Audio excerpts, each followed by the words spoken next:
चलो बच्चों, तो आज हम लोग क्या पढ़ने वाले हैं? एंगुलर इम्पल्स, ठीक है, और उसका एप्लीकेशन। तो लिखो एंगुलर इम्पल्स, ठीक है ना। जैसे नॉर्मल लीनियर इम्पल्स क्या रहता था? फोर्स जो बहुत ही शॉर्ट पीरियड ऑफ टाइम के लिए एक्ट करती थी, और उसका फॉर्मूला क्या था? F into D T. क्या था? एफ इंटू डी टी, ठीक है। तो वैसे ही एंगुलर इम्पल्स क्या हो जाएगी? Torque acting for a small period of time. क्या हो जाएगी? Torque acting for a small period of time. इसको क्या बोलेंगे? एंगुलर इम्पल्स, ठीक है। अब एंगुलर इम्पल्स भी क्या होगा? एक वेक्टर क्वांटिटी होगा। क्या होगा? एक वेक्टर क्वांटिटी होगा। और ये बराबर किसके होगा? देखो, सपोज हम लोग लिखते हैं integration of tau dt। Tau dt, tau को आप क्या लिख सकते हो?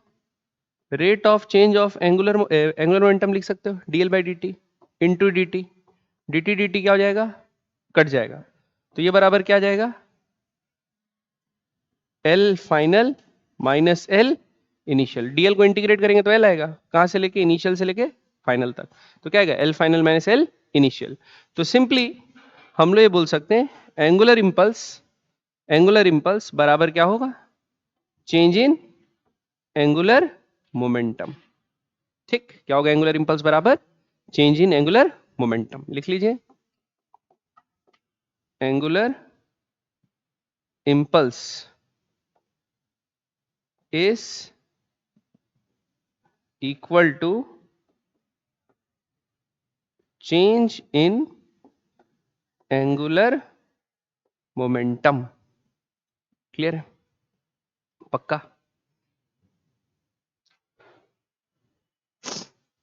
अब ये जो एंगुलर इम्पल्स है बच्चों, एंगुलर इम्पल्स जो है, इसको निकालने के तीन तरीके हैं। पहला तो सपोज टाउ dt लिखा हुआ है, अगर टॉर्क जो है वो वेरिएबल है तो हम लोग इंटीग्रेट करके निकालना पड़ेगा, पहला, है ना। दूसरा, अगर आप ग्राफ बनाएंगे किसके किसके बीच में? टॉर्क और टाइम के बीच में। सपोज आपका ग्राफ बन रहा है ना। तो टाउ dt का एरिया अंडर ग्राफ क्या बताएगा? एंगुलर इम्पल्स, है ना। तो यहां से निकाल सकते हैं एरिया अंडर टाउ और टी ग्राफ। ये भी क्या बताएगा? Angular impulse. क्लियर है?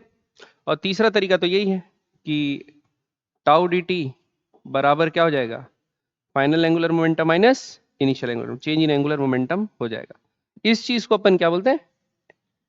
Angular momentum, angular impulse theorem, ठीक। हरी बात समझ में? तो ये हम लोग का बहुत सारी चीजों में यूज होगा। एंगुलर वेलोसिटी निकालने के लिए इम्पैक्ट के बाद, है ना, या फिर उसमें कितना इम्पल्स लग रहा है वो निकालने के लिए, तो हम लोग ये चीज ज्यादा इस्तेमाल करते हैं। ये फॉर्मूला बहुत ज्यादा यूज होगा, ठीक है। क्लियर? और कुछ बातें हम लोग लिख सकते हैं किसके बारे में? एंगुलर इम्पल्स के बारे में। पहला तो बताओ, ये स्केलर है कि वेक्टर है? वेक्टर क्वांटिटी है, ठीक। ये कौन सी क्वांटिटी? Vector quantity. अब अगर ये वेक्टर क्वांटिटी है तो इसका डायरेक्शन क्या होगा? जो टॉर्क का डायरेक्शन होगा, है ना। तो क्या होगा? Axial, axial vector along torque, ठीक। फिर तीसरा चीज, इसका यूनिट क्या होगा? जो एंगुलर मोमेंटम का यूनिट था, एंगुलर मोमेंटम क्या था?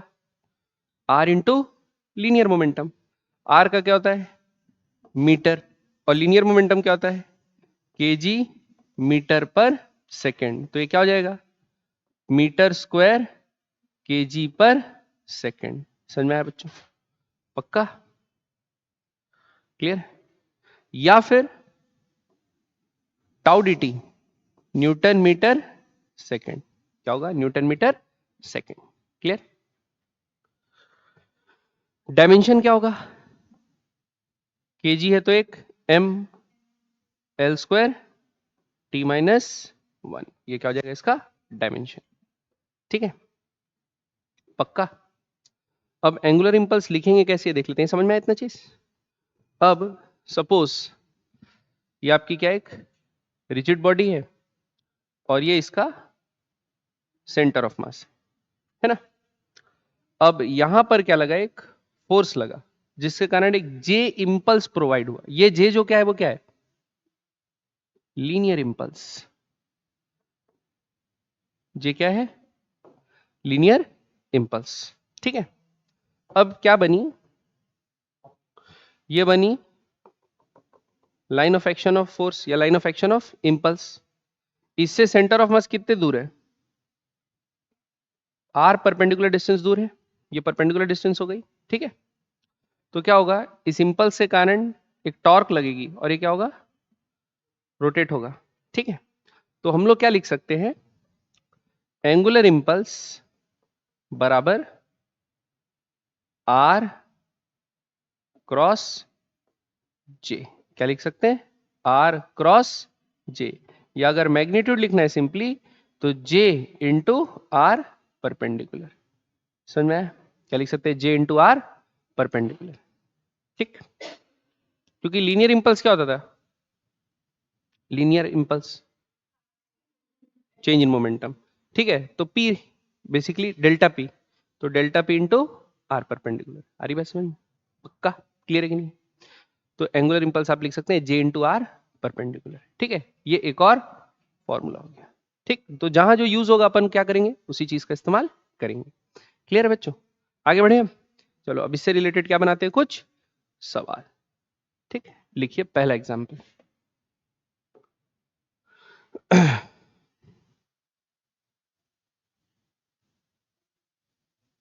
ठीक है, देखो, तो सपोज एक रिजिड बॉडी, क्या है? एक रिजिड बॉडी, ये इसका सेंटर ऑफ मास। अब सपोज किसी भी एक पॉइंट पे क्या लग रहा है? एक इंपल्स लग रहा है 10 न्यूटन सेकंड का। कितने न्यूटन सेकंड का इंपल्स लग रहा है? 10 न्यूटन सेकंड का। और ये परपेंडिकुलर डिस्टेंस सपोज दे दी है 2 मीटर। क्लियर है? इसका इस सेंटर ऑफ मास एक्सिस के अबाउट मोमेंट ऑफ इनर्शिया है, कुछ भी ले लो, 10 kg मीटर स्क्वायर। कितना है? 10 kg मीटर स्क्वायर। तो हम लोग को क्या बताना है? जस्ट आफ्टर इंपैक्ट, क्या? जस्ट आफ्टर इंपैक्ट इसकी omega angular velocity about the centre of mass क्या होगी? ठीक, एंगुलर वेलोसिटी क्या होगी? तो बताओ, हम लोग angular momentum theorem, angular momentum, angular impulse theorem इस्तेमाल कर सकते हैं। तो उसमें क्या बोला है कि एंगुलर इंपल्स जो होगा वो किसके बराबर होगा? Change in angular momentum. ठीक, तो पहले एंगुलर इंपल्स निकालते हैं कितना होगा। तो लीनियर इंपल्स कितना लग रहा है? 10 न्यूटन सेकंड का लग रहा है। सेंटर ऑफ मास से कितना डिस्टेंस है? Perpendicular distance 2 metre. तो एंगुलर इंपल्स कितना का लग रहा है? 20 न्यूटन मीटर सेकंड। ये बराबर होगा फाइनल माइनस इनिशियल होगा। तो देखो 20 न्यूटन मीटर सेकंड बराबर फाइनल कितना होगा? I centre of mass into omega, minus initial क्या होगा? 0। आई सेंटर ऑफ मास भी दिया हुआ है कितना? 10। तो 10 इंटू ओमेगा बराबर क्या होगा? 20। तो ओमेगा बराबर कितना आएगा? 1/2 रेडियन पर सेकेंड। समझ में? अच्छा सॉरी, 2, जबरदस्त। ठीक है, नींद से नहीं उठा अभी मैं, कोई बात नहीं। हाँ, 2 रेडियन पर सेकेंड। ठीक है, अब सपोज हमको ये भी पूछ दिया कि बताओ सेंटर ऑफ मास की वेलोसिटी क्या होगी जस्ट आफ्टर इंपैक्ट। ठीक, तो बच्चों याद रखना, रोटेशन हो रहा है ना, वो एंगुलर इंपल्स के कारण हो रहा है, और जो लीनियर मोशन होगा, सेंटर ऑफ मास का ट्रांसलेशन मोशन होगा, वो इंपल्स के कारण, लीनियर इंपल्स के कारण होगा। तो लीनियर इंपल्स जिस डायरेक्शन में लगेगी, मोमेंटम चेंज भी सेंटर ऑफ मास का उसी डायरेक्शन में होगा। ठीक है, मतलब सपोज अगर ग्रेविटी एब्सेंट है, ग्रेविटी क्या है? एब्सेंट, तो सेंटर ऑफ मास इसी डायरेक्शन में आगे चलता जाएगा, सेंटर ऑफ मास कहीं पलटेगा नहीं। हाँ, और ये क्या होगा? सेंटर ऑफ मास के बाद ऑब्जेक्ट जरूर रोटेट होता जाएगा, लेकिन सेंटर ऑफ मास उसी लाइन पे बना रहेगा। तो अब क्या करते हैं? इंपल्स मोमेंटम थ्योरम लिख लेते हैं। तो इंपल्स कितने का लगा है? जे, है ना, बराबर क्या होता है? P final minus P initial होता है। तो जे क्या हो जाएगा? 10 बराबर फाइनल मोमेंटम क्या होगा? m into V centre of mass minus initial क्या होगा? 0। तो velocity of centre of mass क्या हो जाएगा? 10/m। मास यहाँ दिया नहीं है, सपोज मास 2 kg दिया है, तो कितना हो जाएगा? 5 मीटर पर सेकेंड। समझ में आया बात?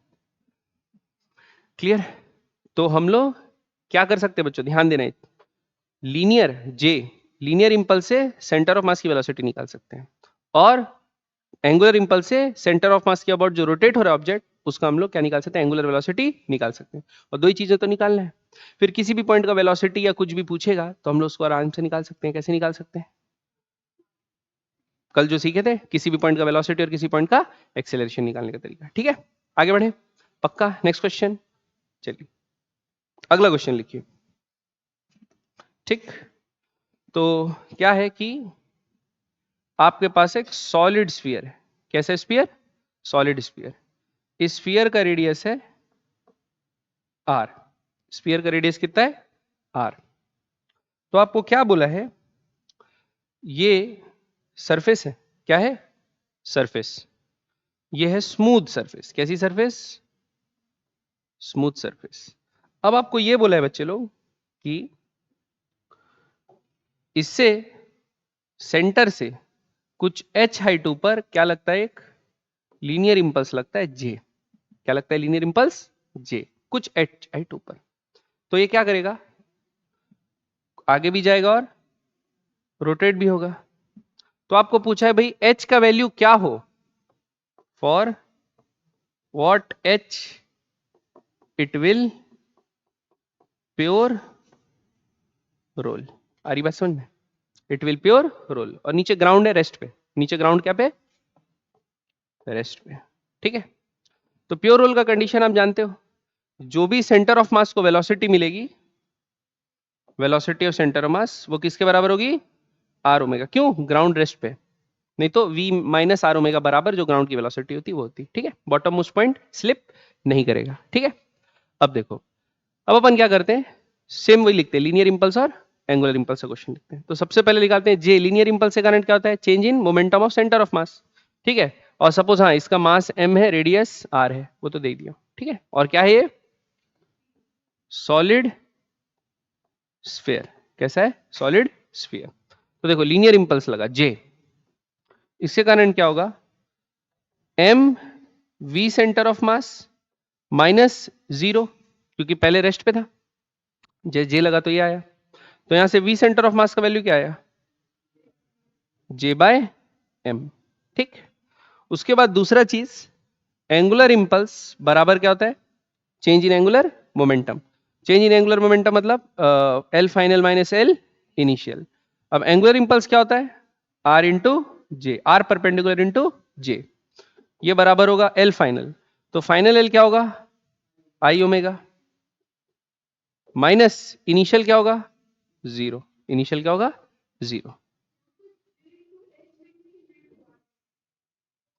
अभी h का वैल्यू सब्स्टिट्यूट करूंगा ना, अभी कहां करा कहूं, आर परपेंडिकुलर नहीं दिख रहा। ठीक है, तो क्या लिखेंगे यहाँ, j इंटू सेंटर ऑफ मास से कितना डिस्टेंस है h, तो यहाँ क्या लिखेंगे, j इंटू एच बराबर आई। आई क्या होता है बताओ, सेंटर ऑफ मास का, सॉलिड स्फीयर का, 2/5 mr square into omega. Clear है? तो यहां से क्या आ जाएगा देखो, ओमेगा का वैल्यू, ओमेगा का वैल्यू क्या निकलेगा, 5jh divided by 2mr square. समझ में आया बात? पक्का? अब v बराबर क्या होता है? R omega, for pure roll. तो हम लोग क्या सब्स्टिट्यूट करते हैं, v बराबर आर ओमेगा। ठीक है, तो यहां लेते हैं v बराबर आर ओमेगा। v का वैल्यू कितना है? j/m। r तो r है, ओमेगा क्या है? 5jh by 2m r square. एक r से एक r कट गया। ठीक है, और j/m से j/m कट गया, तो h का वैल्यू क्या आया? 2r/5। तो इंपल्स कहाँ लगना चाहिए? 2r/5 हाइट पे लगना चाहिए, तब ये क्या करेगा? प्योर रोल करेगा। क्लियर है? तो दो इक्वेशन, इंपॉर्टेंट इक्वेशन, क्या क्या लिखना है अपने को हमेशा, लीनियर का और एंगुलर का। ये क्वेश्चन समझ में आया? एक और क्वेश्चन बना, समझ में आया पक्का? Next example. ठीक है, अगला, अब सपोज आपके पास है, ये क्या है, शेप्स कहां से आएंगे, यहां से आएंगे। आपके पास क्या है, एक रॉड है, ठीक, m मास का और l लेंथ का रॉड है। क्या है, m मास का और l लेंथ का रॉड है। क्या हो रहा है, इसके सबसे टॉप मोस्ट पॉइंट पे एक इंपल्स लग रहा है J, ठीक, ये इसका सेंटर ऑफ मास है ना, क्या लग रहा है, J। तो आपको बोला है ये रॉड भाई रोटेट भी होगा और आगे भी जाएगा। तो आपको ये बोला है जब रॉड क्या हो जाता है, हॉरिजॉन्टल पोजीशन में आ जाता है। कैसा पोजीशन में आ जाता है, हॉरिजॉन्टल। जैसे अभी रॉड कंप्लीटली क्या वर्टिकल, कंप्लीटली हॉरिजॉन्टल पोजीशन में जब आ जाता है, आपको बताना है उसके सेंटर के कोऑर्डिनेट्स क्या होंगे। क्या निकालना है, सेंटर के कोऑर्डिनेट्स क्या होंगे, ठीक। अभी मान के चलो 0,0 है, ये पॉइंट को ले लो A, ये पॉइंट को ले लो B। ये भी निकालना है सेंटर के कोऑर्डिनेट्स के अलावा, ये भी निकालना है कि A के कोऑर्डिनेट क्या होंगे और B के कोऑर्डिनेट क्या होंगे। समझ में आया बात, ठीक है। देखते हैं कैसे हम लोग निकाल सकते हैं, ठीक है। इसमें भी इंपल्स लग रहा है तो क्या लगेगा, लीनियर इंपल्स मोमेंटम थ्योरम और angular impulse angular momentum theorem, ठीक है। चलिए सबसे पहले लीनियर इंपल्स निकालते हैं और सेंटर ऑफ मास की वेलोसिटी किस डायरेक्शन के अलोंग रहेगी और कैसी रहेगी ये देख लेते हैं। तो इंपल्स का डायरेक्शन कैसा है, हॉरिजॉन्टल। तो J बराबर क्या होगा, mv centre of mass minus 0। हाँ, और ग्रेविटी फ्री है, ग्रेविटी नहीं है ना, नहीं तो फिर रॉड नीचे भी जाएगा ना, तो centre of mass gravity free है। तो J बराबर क्या आया, mv centre of mass minus 0। तो v सेंटर ऑफ मास फिर से क्या आ गया, J बाय m, ठीक। दूसरा क्या लगाएंगे, एंगुलर मोमेंटम इंपल्स थ्योरम है ना। तो एंगुलर मोमेंटम इंपल्स थ्योरम लगाएंगे तो क्या लिखेंगे, J इंटू, बताओ सेंटर ऑफ मास से कितनी डिस्टेंस है, L/2। क्या लिखेंगे, L/2 बराबर I about centre of mass into omega. तो J इंटू L/2 बराबर I क्या होगा, ml²/12 इंटू ओमेगा। 2 कितना जा, 6 जा, ओमेगा का वैल्यू क्या आया, L से एक L कट गया तो क्या आया 6J/L, ठीक है, 6J/ml, ये आ गया ओमेगा, पक्का। अब देखो बच्चों, मेरे को ये बताओ, सबसे पहले तो ये ध्यान दो, जिस डायरेक्शन में J लगा है सेंटर ऑफ मास उसी डायरेक्शन में बढ़ेगा। बाकी पार्ट कोई भी मोशन करे हमको मतलब नहीं, लेकिन सेंटर ऑफ मास तो उसी डायरेक्शन में आगे बढ़ेगा। तो सेंटर ऑफ मास का वेलोसिटी तो इसी डायरेक्शन में होगा ना, और ना कोई ग्रेविटी एक्सटर्नल फोर्स नहीं लग रहा है जो उसको नीचे लाए, तो सेंटर ऑफ मास तो इसी पाथ में बना रहेगा ना। समझ आ रही बात, सेंटर ऑफ मास किस पाथ में बना रहेगा, इसी पाथ में रहेगा। अब रॉड क्या हो गया, हॉरिजॉन्टल, रॉड क्या हो गया, हॉरिजॉन्टल।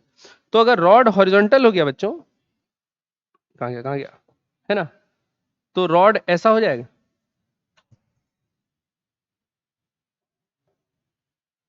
समझ में, हॉरिजॉन्टल होकर रॉड क्या हो जाएगा, ऐसा हो जाएगा।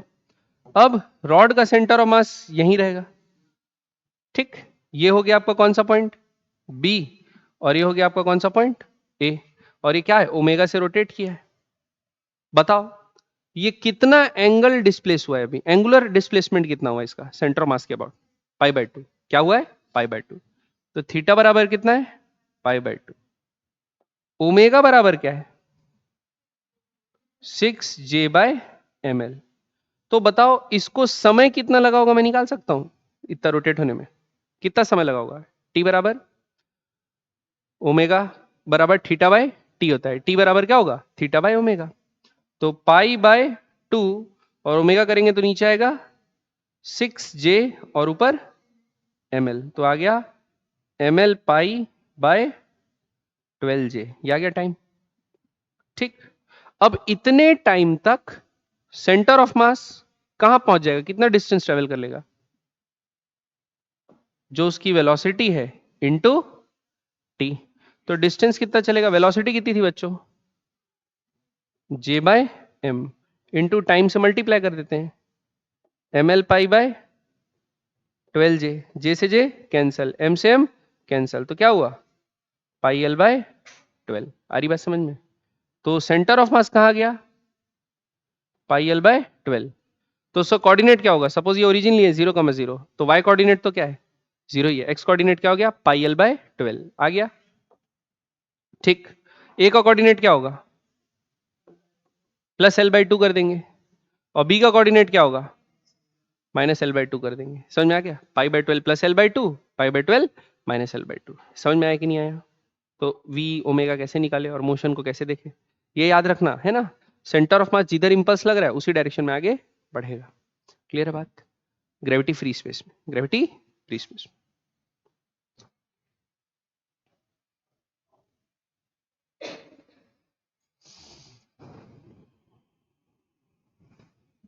ठीक है, क्लियर है बात? तो सर्कुलर मोशन को जैसे रोटेशनल मोशन हो रहा है, यानी combined translation plus rotation motion हो रहा है, उसमें यानी यूज होने वाले जितने भी टूल्स हैं हम लोग सीख चुके हैं, है ना। इंपल्स के बारे में, टॉर्क के बारे में, है ना, टॉर्क बराबर आई अल्फा, है ना, कंजर्वेशन ऑफ एनर्जी लगाने के बारे में, दोनों रोटेशन भी है और ट्रांसलेशन भी है, तो हम लोग सीख चुके हैं। अब हम लोग क्या करते हैं, सवाल बना के प्रैक्टिस करते हैं। ठीक है, क्या खत्म नहीं हुआ है अभी, कुछ कुछ चीजें बची हैं, टॉपलिंग वगैरह, है ना। इंस्टेंटेनियस एक्सिव रोटेशन एक तरीका होता है और सॉल्व करने का, वो भी बचा है, लेकिन सवाल बनाने के लिए रेडी हैं हम लोग। ठीक है, तो थोड़ा सा क्या बनाते हैं, सवाल। ठीक, चलिए लिखिए बच्चों, क्वेश्चन 1, है ना। तो अभी जो सवाल बना रहा हूं ना, वो डीसी पांडे है ना, उसे टिक लगा दूंगा, वो सब सवाल बना के आना है ना। ये अभी तो बना रहा हूँ, इसी टाइप के जो सवाल मैं डीसी पांडे में टिक लगवा दूंगा, वो आप लोग प्रैक्टिस करके आइए। ठीक है, चलिए तो क्या करते हैं, सवाल लिखते हैं। ठीक है, तो देखो ये एक सरफेस है बच्चों, क्या है, सरफेस। ऐसी वैसी सरफेस नहीं है, ये कैसी सरफेस है, रफ सरफेस। ठीक, क्या है, rough surface. Coefficient of friction mu है इसके और एक रोलर के बीच, ये है ना। ये है बच्चों एक सॉलिड सिलेंडर, ले लो, चलो क्या ले लो, सॉलिड सिलेंडर। ठीक, इसका मास m है और रेडियस क्या है, r, है ना। इसके टॉप मोस्ट पॉइंट पे क्या लगता है बच्चों, एक टॉप मोस्ट पॉइंट पे एक फोर्स लगता है F। टॉप मोस्ट पॉइंट पे क्या लगता है, फोर्स F लगता है। ठीक, टॉप मोस्ट पॉइंट पे क्या लग रहा है, फोर्स F। तो हम लोग को ये बताना है कि म्यू की वैल्यू कितनी हो, म्यू की वैल्यू मैक्सिमम कितनी हो सकती है, ताकि ये क्या करे, प्योर रोल करे। क्या करे, ये प्योर रोल करे। ठीक, आ रही बात समझ में? चलो इसको बना के देखते हैं। रेडियस क्या है इसका, r, है ना। तो सबसे पहले क्या करते हैं, इसका फ्री बॉडी डायग्राम बनाते हैं बच्चों। क्या बनाते हैं, फ्री बॉडी डायग्राम। तो देखो आइसोलेट किए इसको। अब एक एफ फोर्स लग रहा है टॉप मोस्ट पॉइंट पे, लग रहा है ना। फिर नीचे से ऊपर क्या लग रहा है, नॉर्मल रिएक्शन, और ऊपर से नीचे क्या लग रहा है, mg लग रहा है। हो गए सारे फोर्सेस की, एक बचा है फ्रिक्शन। क्या बचा है बच्चों, फ्रिक्शन। तो देखो फ्रिक्शन का डायरेक्शन आगे लगेगा कि पीछे लगेगा, वो देखने के लिए अपन क्या करेंगे, देखो फोर्स कैसा टॉर्क प्रोड्यूस कर रहा है, क्लॉकवाइज। तो फ्रिक्शन ऐसा लगेगा कि वो कैसा टॉर्क प्रोड्यूस करेगा, एंटी क्लॉकवाइज। तो अगर फ्रिक्शन में पीछे लगा दूंगा ना, तो वो तो क्लॉकवाइज है, तो ये भी क्लॉकवाइज टॉर्क प्रोड्यूस कर रहा है, इसलिए फ्रिक्शन कैसा लगेगा, उल्टा। अरे बस में फ्रिक्शन क्या प्रोड्यूस करेगा, नहीं, जो भी टॉर्क एफ प्रोड्यूस करे उसको कम करने की कोशिश करेगा, है ना। हाँ, लेकिन ये डिपेंड करता है, अभी दोनों का आर सेम है, इसलिए हम लोग आगे आगे लगा दिए। कई केस में ना ऐसा भी होता है, ऐसे टाइप का स्पिंडल बने रहता है, फोर्स यहां लगा रहे हैं तो केस बदल भी जाएगा, फ्रिक्शन आगे भी लग सकता है पीछे भी लग सकता है, डिपेंड करता है सिचुएशन में। जब आगे हम लोग ऐसे प्रॉब्लम में पहुंचेंगे तो मैं बताऊंगा, अभी घबराना मत। लेकिन अभी के लिए सोचो, एफ लग रहा है आगे, तो फ्रिक्शन भी कहां लग रहा है, आगे। ठीक, फ्रिक्शन का जो टॉर्क प्रोड्यूस किया है उसको काटने की कोशिश करेगा। ठीक, अब देखो, हाँ ये बन गया फ्री बॉडी डायग्राम। तो अब हम लोग एनएलएम लगा सकते हैं इसमें, डायनेमिक्स। क्या लगाएंगे, पहले तो फोर्स का इक्वेशन लिखेंगे, एफ नेट बराबर एम इंटू ए, और दूसरा क्या लिखेंगे, टाउ नेट। टाउ नेट क्या होता है, नेट टॉर्क बराबर आई इंटू अल्फा। तो पहले फोर्स का लिखते हैं। तो देखो ऊपर वाले फोर्स नीचे वाले फोर्स बराबर है, क्योंकि वर्टिकल मोशन तो ये कर नहीं रहा, तो हम लोग क्या लिख सकते हैं, एन बराबर एम जी। दूसरा, दोनों सामने की तरफ लग रहे हैं, फ्रिक्शन और एफ, तो क्या लिखेंगे, एफ प्लस फ्रिक्शन बराबर टोटल मास क्या है, m into acceleration of centre of mass. ठीक है, पक्का, clear. Horizontal acceleration, horizontal force तो horizontal acceleration centre of mass. ठीक है, दूसरा, एफ अबाउट सेंटर, टॉर्क लग रहा होगा, ये डिस्टेंस कितनी है आर, तो कितना होगा एफ इंटू आर। फ्रिक्शन कैसी टॉर्क प्रोड्यूस करे, एफ इंटू आर, लेकिन उल्टी।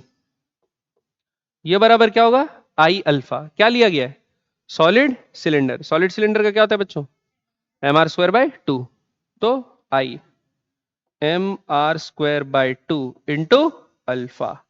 कंडीशन क्या दी गई है प्योर रोल, कंडीशन क्या दी गई है प्योर रोल, तो ए बराबर आर अल्फा लिख सकते हैं बच्चों, बॉटम मोस्ट पॉइंट है ग्राउंड रेस्ट पे, तो ए बराबर आर अल्फा। हाँ अगर ग्राउंड का एक्सीलरेशन होता तो ए माइनस आर अल्फा बराबर जो भी ग्राउंड का एक्सीलरेशन है, याद है। जैसे अभी क्या करेंगे, ऐसे क्वेश्चन भी बनाते हैं जिसमें ऊपर ना एक लकड़ी रखी रहती है और लकड़ी से ऐसा पुश कर रहे हैं, तो बोलता है लकड़ी के हिसाब से भी ये प्योर रोल हो रहा है, लकड़ी में फोर्स लग रहा है, तो है ना, तो भाई ये इसका भी एक्सीलरेशन है, तो अब इस पॉइंट का प्योर रोल के लिए ऐसे नहीं लिख देंगे ए बराबर आर अल्फा, या ऐसा कुछ नहीं लिख देंगे ए प्लस आर अल्फा, ऐसा कुछ नहीं, यहाँ लिखेंगे इस पॉइंट का होगा देखो ए प्लस आर अल्फा, वो बराबर होगा जो लकड़ी का एक्सीलरेशन, ठीक है, बाद में, अभी नहीं, अभी नहीं, मत कंफ्यूज हो, सॉरी सॉरी, ये लिखो, ये समझ आया। अब बच्चों इसको सॉल्व करते हैं, क्या करते हैं इसको सॉल्व, तो अल्फा की जगह क्या डाल देते हैं, कहाँ गया कहाँ गया कहाँ गया, अल्फा की जगह क्या डाल देते हैं ए बाय आर, तो यहाँ डाल दो अल्फा की जगह ए बाय आर। अब देखो आर आर एक आर कट गया, आर से आर कट गया, तो एम ए बाई 2 आया, तो दोनों को ऐड कर दो, दोनों क्या कर दो ऐड, एफ प्लस एफ कितना होगा 2f बराबर क्या एम 3 ma बाई 2 ऐड हो रहा है ना, तो क्या होगा M A plus M A by 2 कितना होगा 3 ma बाई 2। तो यहां से एफ बराबर क्या आ गया, एफ बराबर ए बराबर सॉरी क्या लिखते हैं ए बराबर क्या आ गया 4f बाय 3m, तो सेंटर ऑफ मास का एक्सीलरेशन क्या होगा 4f बाय 3m। तो अल्फा निकाल सकते हैं, अल्फा का वैल्यू क्या होगा, अल्फा का वैल्यू क्या होगा ए बाय आर, तो ए का वैल्यू कितना है 4f bye 3m into are, ये क्या आ गया अल्फा, तब ये प्योर रोल होगा, तब ये क्या होगा सॉरी अल्फा बराबर है, ठीक है, तो 4f बाय 3m आर, ये क्या आ गया अल्फा आ गया। अब आप एक चीज जानते हैं बच्चों, एक चीज जानते हैं, ये जो फोर्स है वो स्टैटिक फ्रिक्शन फोर्स है ना, क्या है स्टैटिक फ्रिक्शन फोर्स, इसका मैक्सिमम वैल्यू कहां तक हो सकता है म्यू इंटू एम जी, ये समझ में आ रही बात, कितना हो सकता है म्यू एम जी के बराबर हो सकता है। अब गौर करो, प्योर रोल होने के लिए अल्फा और ए का वैल्यू ये रहना चाहिए, दोनों किस पे डिपेंडेंट है एफ पे, है ना, इंपॉर्टेंट बात है, गौर से सुनो, बताओ ए बराबर क्या लिखा हूं मैं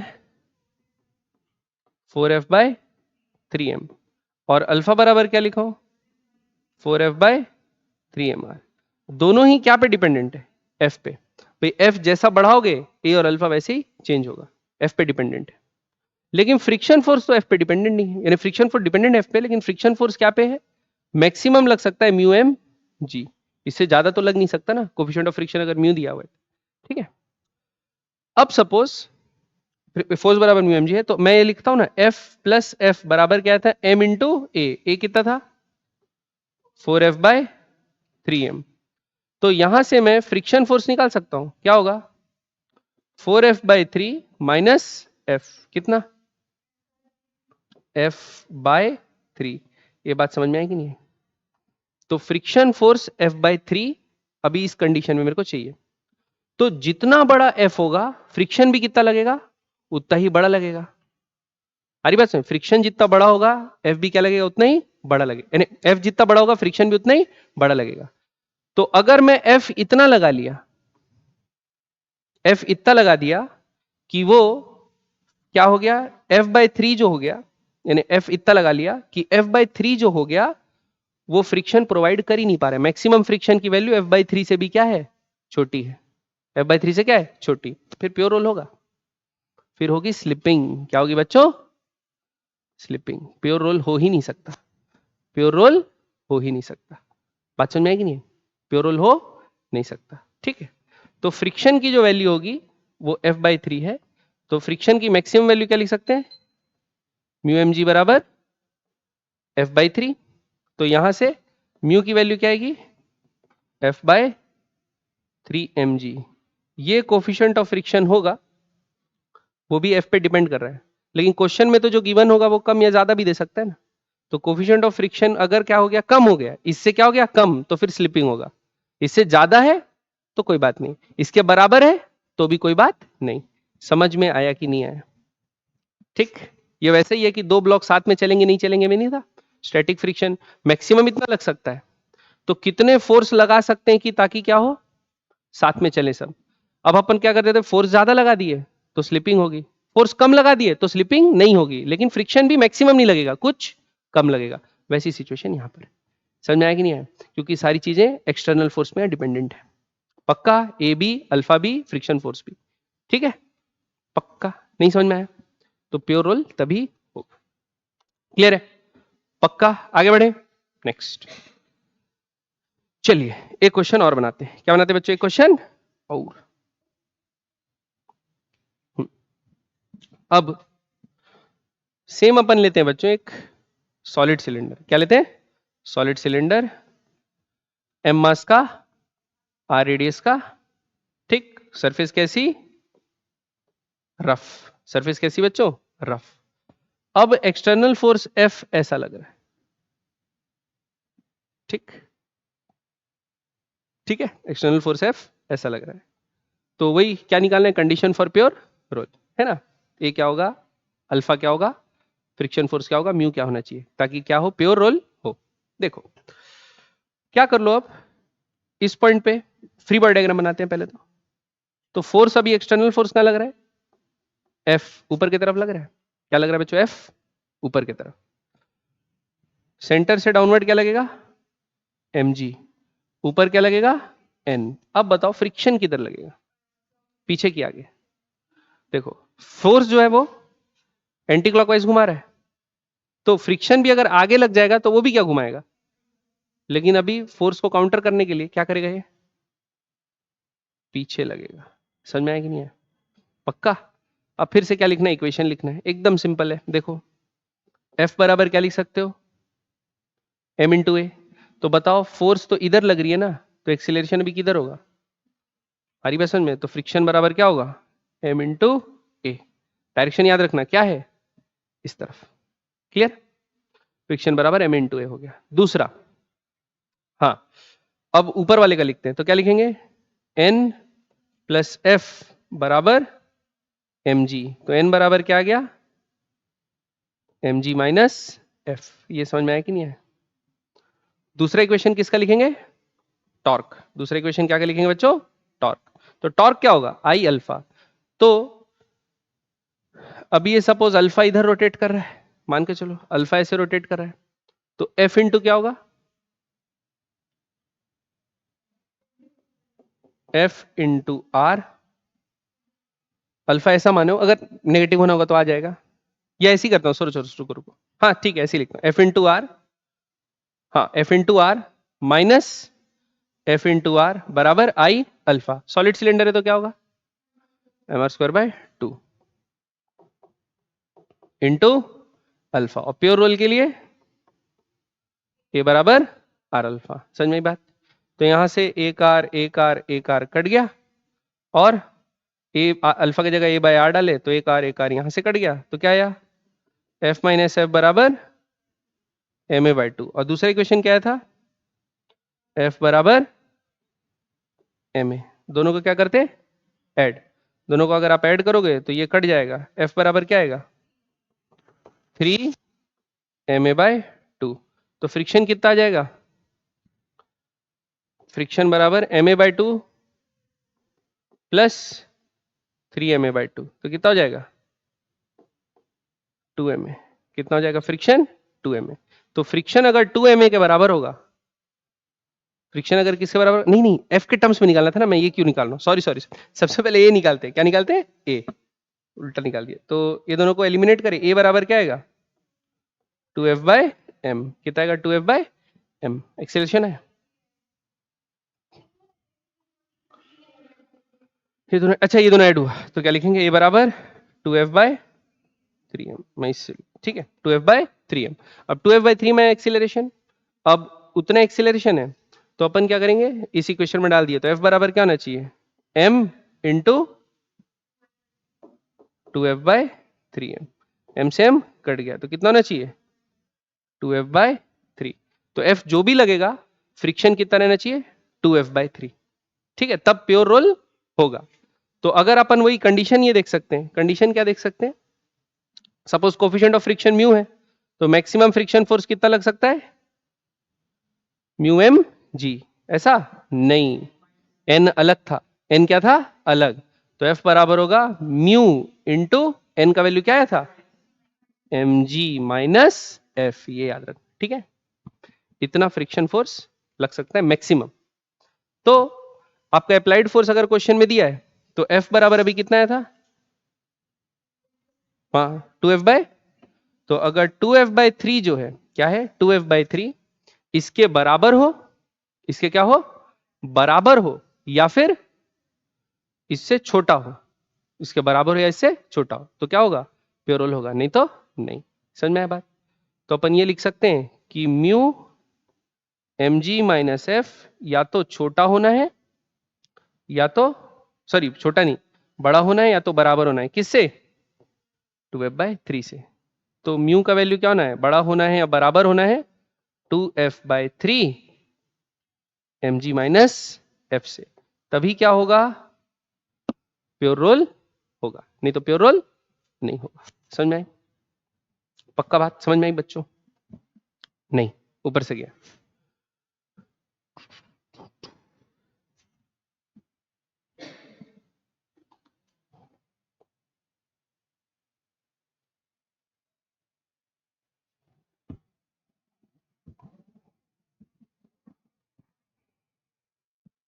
ठीक, अब एक कंडीशन आप लोग, यही म्यू का कंडीशन में निकालो, एक कंडीशन आप लोग निकालोगे, दो क्वेश्चन दो, देखो।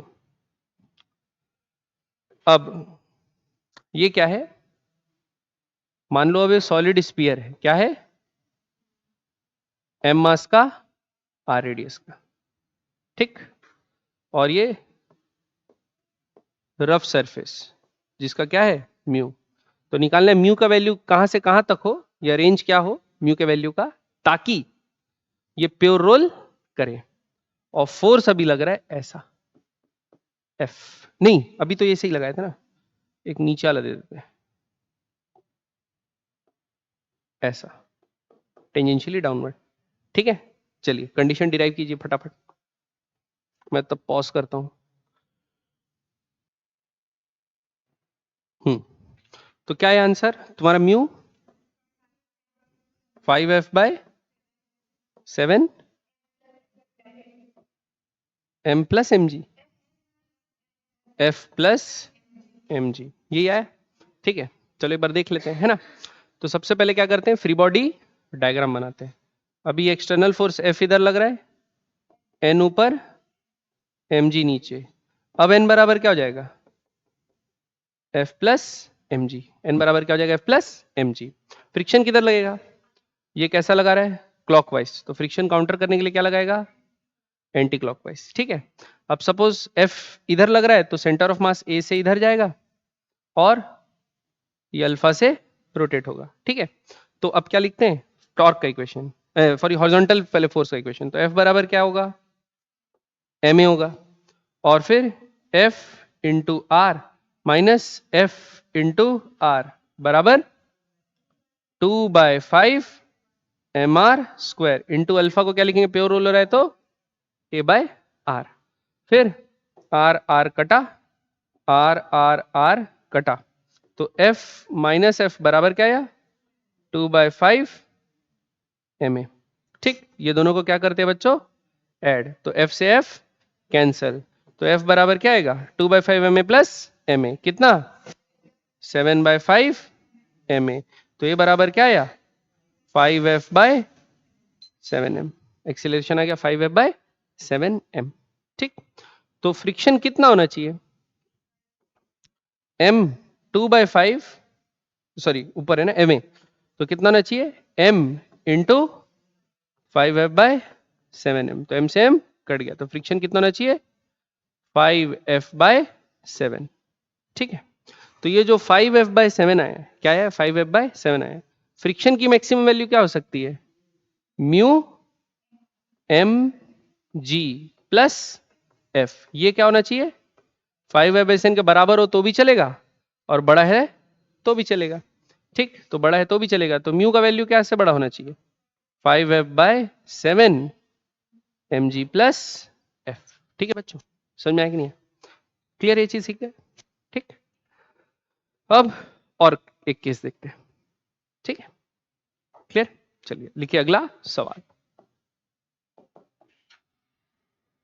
ठीक है। अब अपना सिचुएशन थोड़ा बदलते हैं बच्चों, दो कॉन्टेक्ट सरफेस लाते हैं जिनके अबाउट ए प्योर रोल हो रहा है, ठीक है। सपोज ये क्या है, एक सरफेस है, और इसको बोल दिया ये रफ इनफ है, क्या है, रफ इनफ की प्योर रोल हो, यानी दे दिया है कि प्योर रोल होगा ही होगा, म्यू के बारे में नहीं सोचना है हमको, ये दे दिया है कि प्योर रोल होगा ही होगा, ठीक। और इसके ऊपर रखा हुआ एक, ठीक है, सॉलिड स्फीयर, क्या रखा हुआ है, सॉलिड स्फीयर, ठीक। अब सॉलिड स्फीयर, इसका मास क्या है, कैपिटल एम, रेडियस क्या है, आर। अब इसके ऊपर बच्चों एक प्लैंक रखा हुआ है, क्या लगा हुआ है, प्लैंक, है ना।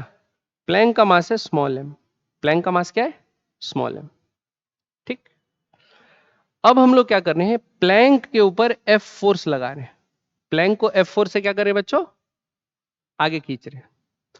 तो ये दोनों जो कांटेक्ट में है ना, ये दोनों भी रफ इनफ है कि प्योर रोल हो, क्या है, इनफ रफ है कि प्योर रोल हो, यहां पर भी और यहां पर भी, ठीक है, पक्का। अब हम लोग लगाते हैं इक्वेशन, कैसे सॉल्व करेंगे इस क्वेश्चन को, ठीक है। तो हमको ये बताना है कि इसका सेंटर ऑफ मास का एक्सीलरेशन क्या है, ये जो प्लैंक है इसका एक्सीलरेशन क्या है, प्लैंक का एक्सीलरेशन क्या है, इसका एक्सीलरेशन क्या है, और ये जो कितने एंगुलर एक्सीलरेशन से रोटेट हो रहा है, समझ में आई बात।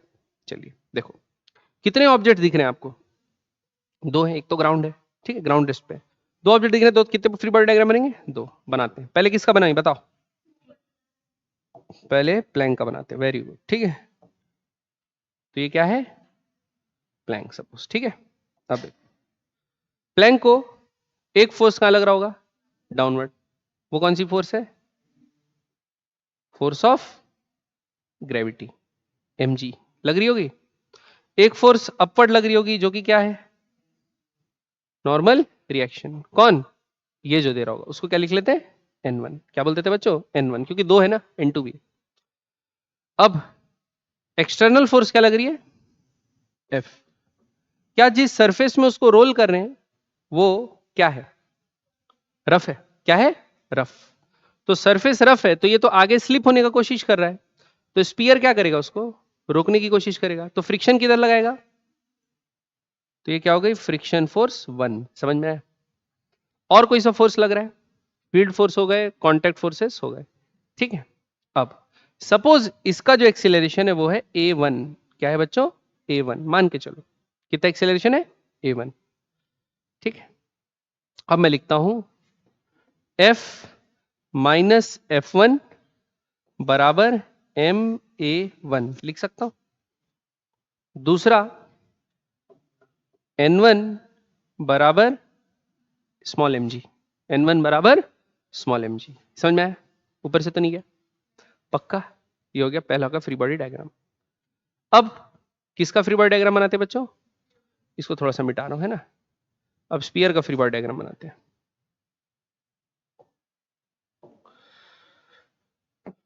देखो ये बन गया आपका स्पीयर। अब स्पीयर क्या कर रहा है, इस पे प्लैंक पे पीछे फ्रिक्शन लगा रहा था, तो ये इस पे कहां फ्रिक्शन लगाएगा, F1 लगाएगा।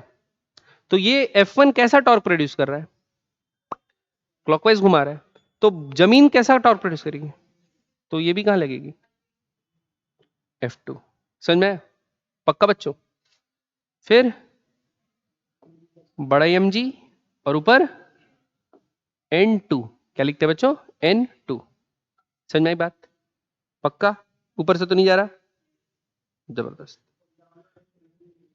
हाँ ये N1 प्लैंक में कौन लगा रहा था? स्पीयर। तो इस पे भी क्या लगेगा? Downward force N1। ये समझ में आया कि नहीं है? हर फोर्सेस मार्क करना इंपॉर्टेंट है। Very good, good observation. ठीक है, अब आगे बढ़े। अब इसका इक्वेशन लिखते हैं। अब ये खाली लीनियर मोशन नहीं कर रहा ना, ये तो खाली लीनियर मोशन कर रहा था, टॉर्क नहीं लग रही थी, लेकिन ये क्या कर रहा है? टॉर्क का इक्वेशन भी लिखना पड़ेगा और लीनियर मोशन का भी इक्वेशन लिखना पड़ेगा। ठीक है, तो पहले वर्टिकल फोर्सेस को बैलेंस करते हैं। तो वर्टिकल फोर्सेस को बैलेंस करोगे तो N2 बराबर क्या आएगा? N1 plus mg। N2 बराबर N1 प्लस mg, एक इक्वेशन आया। समझ में आई बात? N2 बराबर N1 प्लस mg। दूसरा F1 F2 दोनों कहां लग रहे हैं? सामने की तरफ लग रहे हैं। तो F1 प्लस F2 बराबर लिखते हैं Ma2।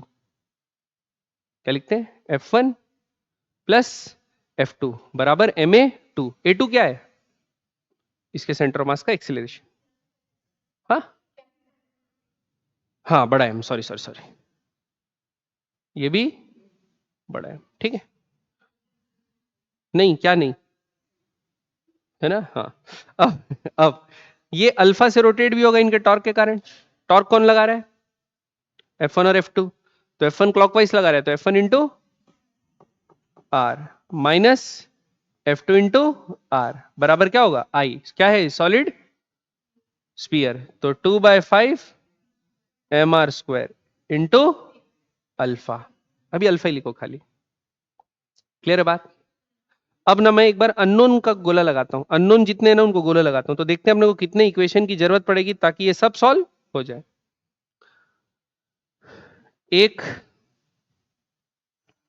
दो, ये तो नोन हो गया। ठीक है, दो, फिर ये भी नोन हो गया ना, तीन, चार, पांच। कितने अननोन? पांच अननोन। कितने अननोन है? पांच। और ये N1 N2 वाले फॉर्मूले को हटा दो। अननोन पांच है, ये वाले फॉर्मूले को हटा दो, N1 N2 वाले को हटा दो। तो तीन इक्वेशन है और कितने अननोन? तो कितने इक्वेशन की और जरूरत पड़ेगी? दो। अब वो कहां से निकाले?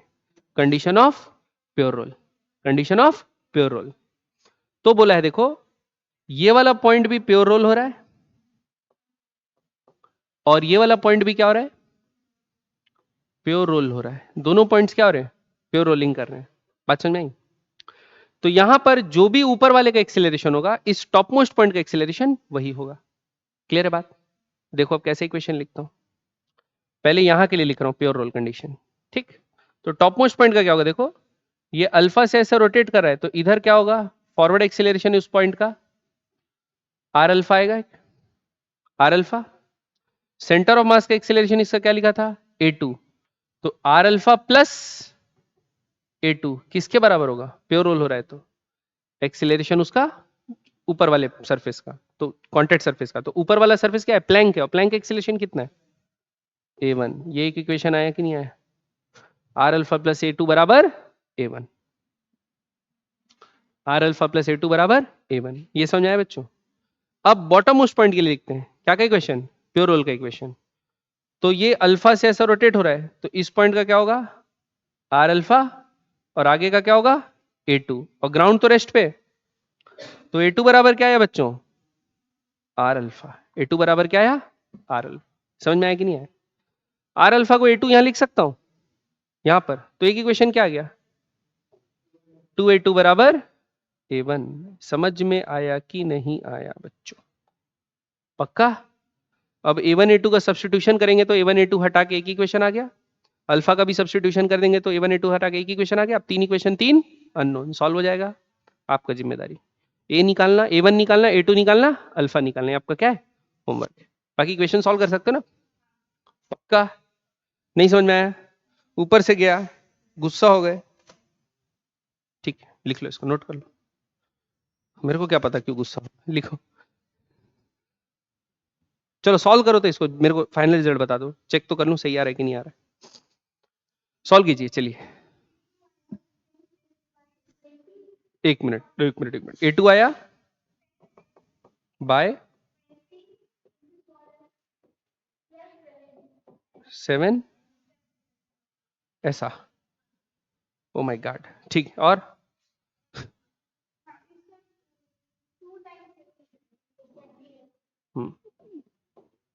2a2, 2a2 बराबर a1 था क्या? हाँ, तो a1 बराबर 2a, ठीक है। तो क्या आएगा 20f बाय और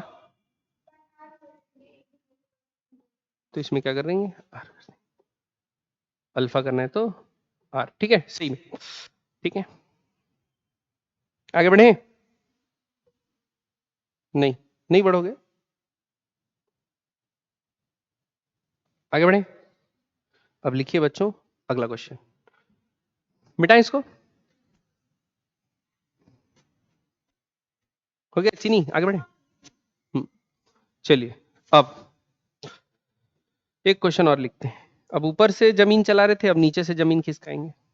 तो सपोज आपके पास एक प्लैंक रखा हुआ है, क्या रखा हुआ है, प्लैंक ऐसा, ठीक। प्लैंक का मास है m, है ना, और इसके ऊपर एक सॉलिड सिलेंडर रखा हुआ है। इस बार क्या रखा हुआ है, सॉलिड सिलेंडर। सॉलिड सिलेंडर का मास m है, रेडियस क्या है r, है ना। ये जो कांटेक्ट सरफेस है वो क्या बोला है फिर से, रफ इनफ। ये सरफेस जो है वो क्या है, रफ इनफ है, ताकि क्या हो, प्योर रोल हो। क्लियर। अब क्या बोला है, नीचे से इसको F फोर्स लगा के खींच रहे हैं, नीचे से इसको क्या कर रहे हैं, F फोर्स लगा के खींच रहे हैं, ठीक। तो इसका एक्सेलरेशन, प्लैंक का एक्सेलरेशन, स्पीयर का एक्सेलरेशन और स्पीयर का अल्फा, ये आपको निकालना है। प्योर रोल हो रहा है बोल दिया, ठीक है। कितने बॉडीज हैं यहाँ, 2 बॉडीज। कितने फ्री बॉडी डायग्राम बनेंगे, 2 बनाते हैं। पहले इसका प्लैंक का बनाते हैं, है ना। तो प्लैंक का फ्री बॉडी डायग्राम कैसे बनेगा, देखो सबसे पहले तो डाउनवर्ड लगेगा क्या, mg, क्या लगेगा डाउनवर्ड, mg नीचे लग रहा है। और नीचे सपोज क्या है, धरती, स्मूथ धरती, कैसी धरती, स्मूथ धरती। तो धरती से इसको क्या मिलेगा, n1 रिएक्शन। कितना रिएक्शन मिल रहा है, n1। एक्सटर्नल फोर्स क्या लग रहा है इधर, F। अब ये आगे खिसकने की कोशिश करेगा, तो स्पीयर इसको क्या बोलेगा, पीछे आ। तो इसको क्या लगेगा, फ्रिक्शन F1। क्या लगेगा फ्रिक्शन पीछे, F1। तो भी लगेगा, ठीक है। तो क्या हो गया F1। अब दूसरा, ये इसके ऊपर एक कांटेक्ट फोर्स लगा रहा होगा, तो उसको क्या लिख लेते हैं नीचे, N2। क्या लिख लेते हैं, N2, ठीक है बच्चों, समझ में आया। अब दूसरा, अब क्या क्या लिखते हैं, स्फीयर का। तो स्फीयर का लगाते हैं बच्चों, तो क्या क्या लगेगा देखो। सबसे पहले तो फ्रिक्शन किधर लगेगा, ये इसको पीछे खींच रहा है, तो ये इसको, तो फ्रिक्शन F1 इधर लगेगा, लगेगा। अब ये रेडियस क्या है, R, रेडियस क्या है, R। दूसरा, डाउनवर्ड फोर्स क्या लगेगा, एक बड़ा mg, बड़ा mg लगेगा। ये इसको N2 कांटेक्ट दे रहा है, तो ये इसको क्या देगा, ऊपर N2 कांटेक्ट देगा। और कोई सा फोर्स, 3 ही फोर्स है, क्लियर। अब हमको क्या करना है, ये ऐसे फ्रिक्शन लग रहा है, तो बताओ इसका ऐसे रोल होगा, क्या होगा, ऐसे रोल होगा, तो इसका ये क्या होगा, अल्फा। क्या होगा, अल्फा, क्लियर। क्या होगा, अल्फा।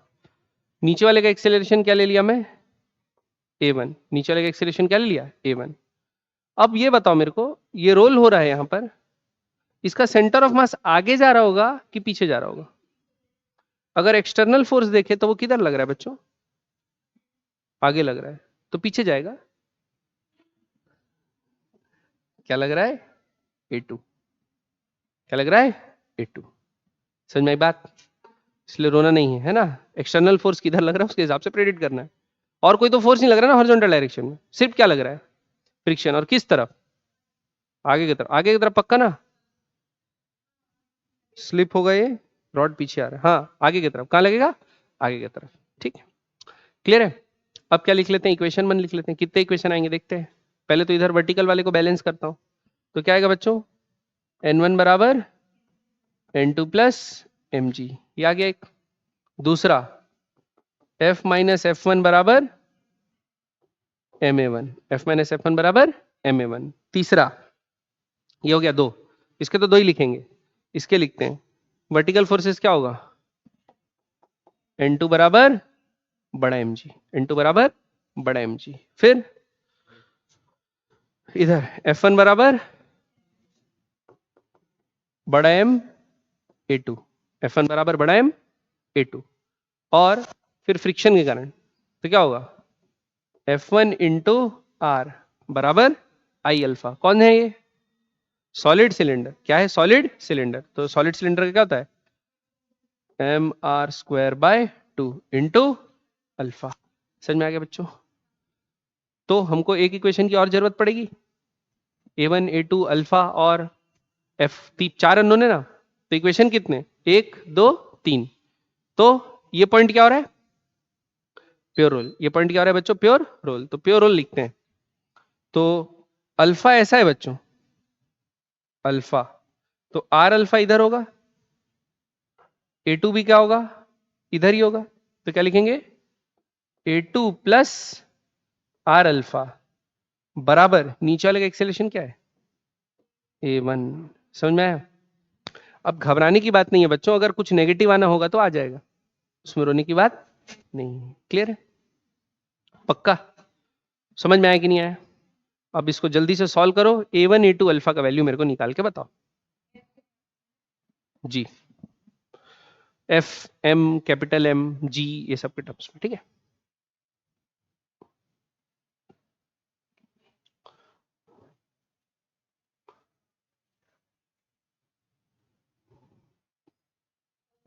आ गया, क्या आया बताओ। A1 की A2, ये तो बहुत सारे सिलेंडर का, यानी A2 आया है। क्या आया है, M प्लस 3M। A1 कितना आया,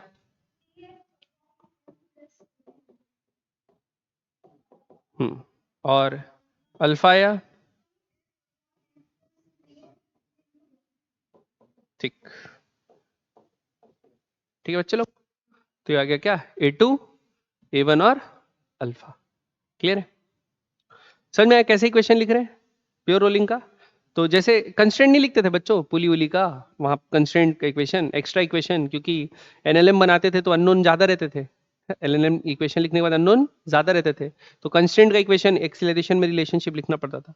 तो वैसे ही यहाँ भी प्योर रोलिंग के केस में हम लोग एक्सीलरेशन का कंस्ट्रेंट ही लिख रहे हैं, प्योर रोलिंग का जो कंडीशन है उसका कंस्ट्रेंट लिख रहे हैं, उससे एक्स्ट्रा इक्वेशंस आते हैं जो अपने को सॉल्व करने में मदद करेंगे। ठीक है, पक्का आई बात समझ में। तो ये है आप लोग का क्या बच्चों, प्योर रोलिंग। क्लियर। अब नेक्स्ट क्लास में हम लोग क्या पढ़ेंगे, इंक्लाइन प्लेन में प्योर रोलिंग होगा कि स्लिपिंग होगा, ये सब केस। ठीक है, इंक्लाइन प्लेन के अंदर। ओके, समझ में आ गया, ऊपर से तो नहीं गया। ठीक, चलिए नेक्स्ट क्लास में इसको आगे कंटिन्यू करेंगे।